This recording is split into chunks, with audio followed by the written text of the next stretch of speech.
Hey everyone, in this video I'll show you how to fix the audio generation failed error in Murf AI step by step. So if Murf AI stops generating voiceovers, gets stuck processing audio, or shows generation failed messages, yeah, this guide will help you solve the most common causes quickly. First, make sure your internet connection is stable. Murf AI relies on cloud processing, so weak internet can interrupt audio generation. Next, refresh the Murf AI page and reopen the project. So temporary server or browser glitches can sometimes stop audio processing. If your script is very long, try splitting it into smaller sections before generating the audio.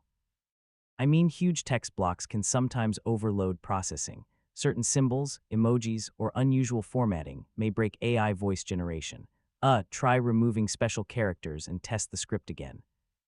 If you're using the free trial or a limited plan, you may have reached your audio generation limit. So check your remaining credits or usage balance. Sometimes the issue isn't on your side at all. Yeah, Murf AI servers may occasionally experience outages or maintenance. If nothing works, contact Murf AI support directly and include screenshots of the error if possible. Support can often detect account-specific problems faster, and that's basically how to fix Murf AI audio generation failed errors from start to finish. After trying these fixes, your voiceovers should generate much more smoothly.